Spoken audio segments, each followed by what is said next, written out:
Well, hello YouTube land. My name is Cam Kenny, and I guess welcome to my vlog.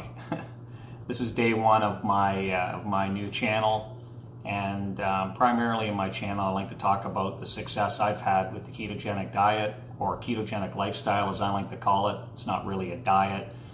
Diets are fads that come and go, and people see limited results, only to see, if it's weight loss, only to see all the weight come back, and a few months later. I started keto a little over a year ago and initially lost 37 pounds. I let my weight balloon out of control, typical North American diet. I was eating, 4, sometimes 5 times a day, mostly the wrong foods, foods with a lot of carbohydrates and sugar that were doing myself and my blood sugar no good whatsoever. And I kind of stumbled upon the ketogenic diet as a result of a visit to have a hernia looked at. One of the first things a dietitian at the clinic said is that in order for us to do any kind of surgery, you're going to have to lose a fair bit of weight. And at the time, I never really considered myself grossly overweight, although I knew I was heavy, especially in the belly region where men seem to put it on the most. As a result of that, she was very adamant that they will not do elective surgery on somebody that's that's overweight. There's an ideal weight you need to be at to have success with the surgery. So, at first blush, it was a little hard, a reality check, but it did make sense to me afterwards. I went home, of course, got on Google, got on the internet and started researching the ketogenic diet, how it works, what's going to happen, how do I eat, how does all this, how does all this program or lifestyle come together? And it didn't take me long to realize is that really, the things I like to eat, bacon, eggs, hamburger, vegetables, were all things that I could eat and eat as much of as I wanted to.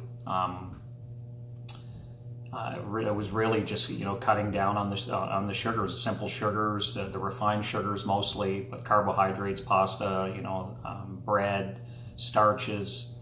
I basically eliminated those and really reduced my my sugar content way down, which I feel made the biggest where I made my biggest gains in weight loss was just eliminating sugar and the carbs combined, but really focusing on eliminating sugar out of my diet completely seemed to really help for me.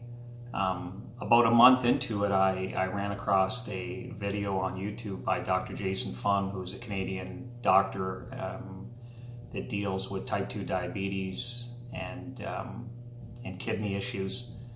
And he's a big proponent of intermittent fasting, which I'd heard about before, but had never really subscribed to. But I thought I'd give it a try. I figured, this is working. Maybe in conjunction with, with the keto, the intermittent fasting would help accelerate and give me all the benefits that I'd researched about. So I started intermittent fasting, and I've done it basically for a year since, off and on. I do a feeding window. I'll go 17 to 19 hours. I've went up to 27 hours is the longest fast I've done. I don't do 2 and 3 days. I don't feel that I have to go that extreme. It is a little bit difficult at first. You will be a little hungry. You might be a lot hungry. You're going to be a little lightheaded, a little bit weak. But if you stick through it and you follow it, and you drink a lot of water and stay hydrated and take in, salts, particularly sodium. I use sea salt, pink Himalayan sea salt. You will make it through the fast, and after you do it a few times, you'll find out you'll be able to go longer and longer, with fasting, and basically any of the issues you had when you first started just melt away. And it's incredible. I mean, you do feel mentally sharper. You do have more energy. If you stick with it, you start to realize that you don't need to eat, 3, 4, 5 times a day like we've been, taught our whole life, especially in North America. I live in Canada. It's a pretty much the same as the US. You know, you have breakfast, you know, snack, lunch, snack, dinner, and then sometimes a bedtime snack. It's kind of the way I was raised. So, you know, it's the definition of insanity, right? You keep doing something wrong over and over, you know, expecting a different result. You have to try and change some things. Obviously, you know, adding the intermittent fasting in with the ketogenic lifestyle has really worked for me and some other people that I know personally that have done it. It's worked for them very well too. So I encourage anybody to try it. Now, obviously, if you have underlying health issues, if you have kidney issues or you have type 1 diabetes, then obviously, you know, consult with your doctor. I mean, type 1 diabetes is, I think, only maybe 2 to 5% of people that have diabetes have type 1 diabetes. The other, you know, 85%, or 85% anyway, from some of the numbers are better that I've heard, have type 2 diabetes, which is really brought on by, you know, by lifestyle and what we eat. It's you're not born with it. Type 1 diabetics from birth are born with it. Obviously, there's not much you can do. It's like being born without a finger. It is what it is, right? And those people rely on insulin totally, and I totally understand that. But for the bulk of us that have just let ourselves go over the years and have developed type 2 diabetes, it can be, from what I'm understanding now, reversed. Or if you're pre-diabetic, which I was close to being with my blood sugar and A1C levels, reverse that totally by diet. And it wasn't until I realized that it's 80-20. It's 80% what you put in your mouth, and, you know, 20% or less of moving every day, which all of us do. I think we've been beaten in the fact that, you know, a low fat, you know, high protein diet and that, you know, we've eaten for, you know, 50 years in North America, that's rolled out by the government, by the Heart Association and other groups, other advocate groups for the government, just don't work. They tell us, you know, don't eat this, don't eat that, and, you know, spend 4 hours a day in the gym or be active every day of your life, and your weight will be fine. When that's not true. It's just not true. I've, you know, lived in the gym.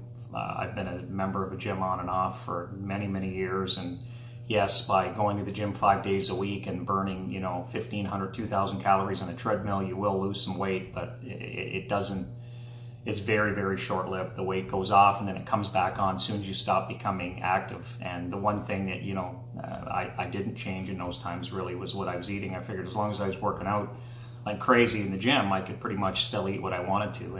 And that works for a little while, but you soon realize that isn't the case. And it's very obvious with the keto diet that really, from other than your day-to-day activities, maybe, you know, walking or putting some activity into your life, some aerobic activity into your life, you realize that you can absolutely lose the weight just on the diet itself, or lifestyle, I like to call it. It's not really a diet, but you know, the fact that your body has two ways to use stored energy. You can use, you know, food for fuel, or you can use your body's fat for fuel. And I'm fully checked in with the information given that, you know, through hundreds and hundreds and hundreds of years of evolution as human beings, you know, food wasn't plentiful in the planet, you know, back hundreds and hundreds of years ago. So people went extended times, days, you know, sometimes several days, sometimes weeks, a week or better anyway, without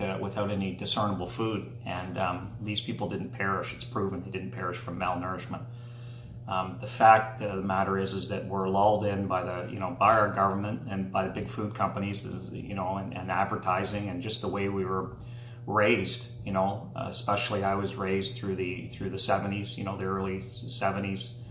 And it's, you know, it's all about, you got to get your potatoes, you got to have your bread, you got to have your milk, you got to have your butter, although butter is good, but you know, all these carb-rich foods, sugar-laced foods are just, they're not necessary. The body does not need processed carbohydrates or sugar to survive. It just doesn't.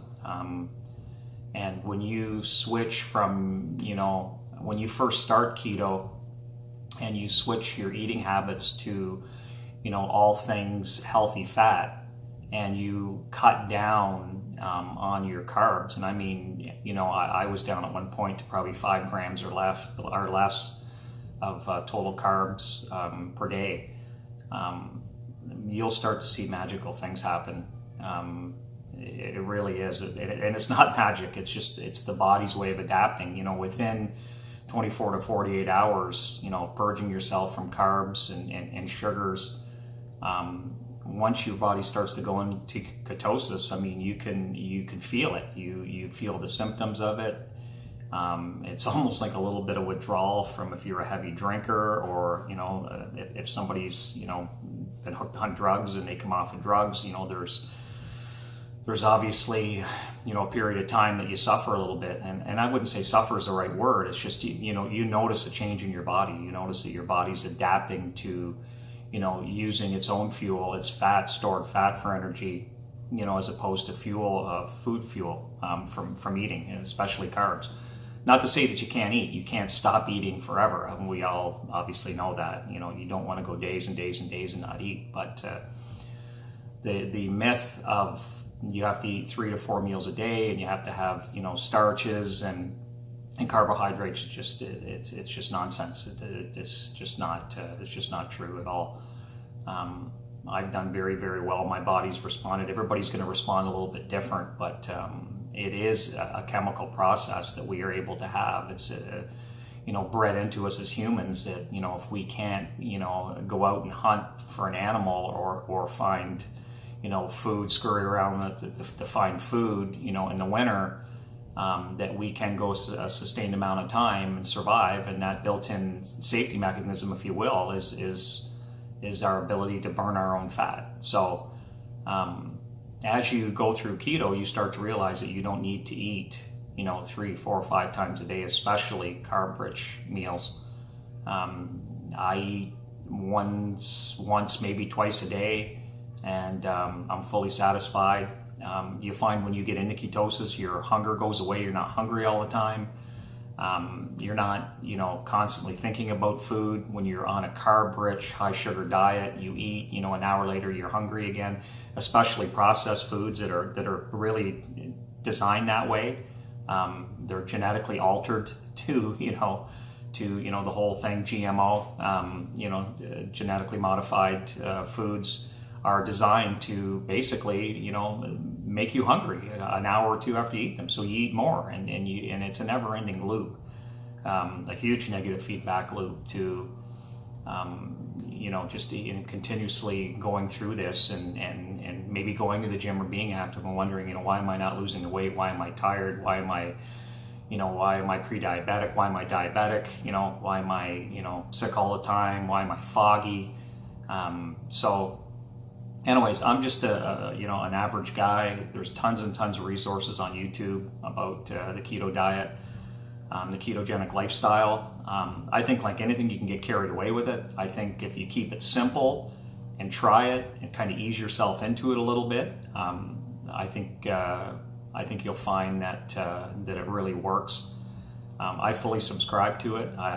There's some people that say it's dangerous, that you can't live without sugar, you know, from fruits, or whether it's refined sugar or from food, or carbs. You can't live without starches and, you know, your potatoes and bread, and that's just not true at all.